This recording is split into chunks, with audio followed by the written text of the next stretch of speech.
Now you know why I am the most unbalanced woman in comedy. Hi everybody, I'm Carolyn Vincent. Hi. I went to the mailbox yesterday and it turned out that I got an invitation to a bridal shower. All right. I hate bridal showers! I will pay you. Never send me a bridal shower invite. Everyone is obsessed with the bride and the bride.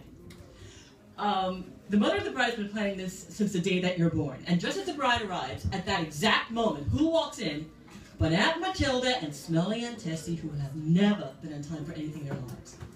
They're carrying boxes marked bridal shower. Totally ruining the surprise. 25 years of strategic planning, zip down the drain. You know how they got me to my bridal shower? Like all good Catholics, I had to go through a boot camp called pre-Cana. It's sort of like a getting to know you, do I really want to marry you, should I have my head examined kind of thing. Yeah, no. But my husband blinked his face and I thought, we'll be really slick and we'll have this, done like 2 years in advance. Because for some reason, the Catholic Church has you doing this like 3 to 6 months before you get married when it's way too late for you to back out without losing the deposit on the reception hall. So, a few weeks before the wedding, Father Joe calls me to say, hey Carolyn, there's been some changes in pre-Cana, you need a refresher course. I'm like, seriously? I'm marrying a white bread Catholic.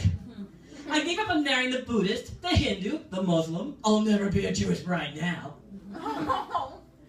I walk into the church hall and everyone screams, surprise! First of all, how many brides are brought to their own bridal shower by a priest who moonlights as a stripper? Okay, it's 110 degrees, 115% humidity, no air conditioner. Ice cream cake is melting off the table. I'm wearing flip-flops and a muumuu. I stink. I'm smelling like a pig. I hear surprise, and I get attacked by 300 rabid wolverines. And they all want a piece of you. Those wet, sloppy kisses you had all over your face when you were a child, they weren't nightmares. They really happened. And Aunt Matilda with the hump on her back and the hairy moles under her nose are the first one to say, darling, you remind me of myself when I was a bride. Aunt Matilda has more hair on her face than a St. Bernard. I'm getting a scary flash forward of what I might look like in the future. And I'm like, hey, it's cool because she's from my husband's side of the family. Oh gosh, anyone who would have walked in would have known that this was going to be a Russian, Polish, French, Italian wedding. Okay, like the Polish first, okay.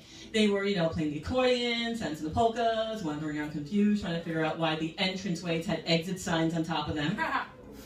The Russians were drinking vodka, smashing glasses, selling nuclear warheads. The French, they were braiding their armpits and they smelled like cheese.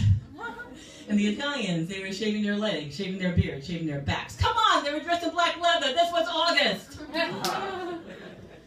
Oh, God.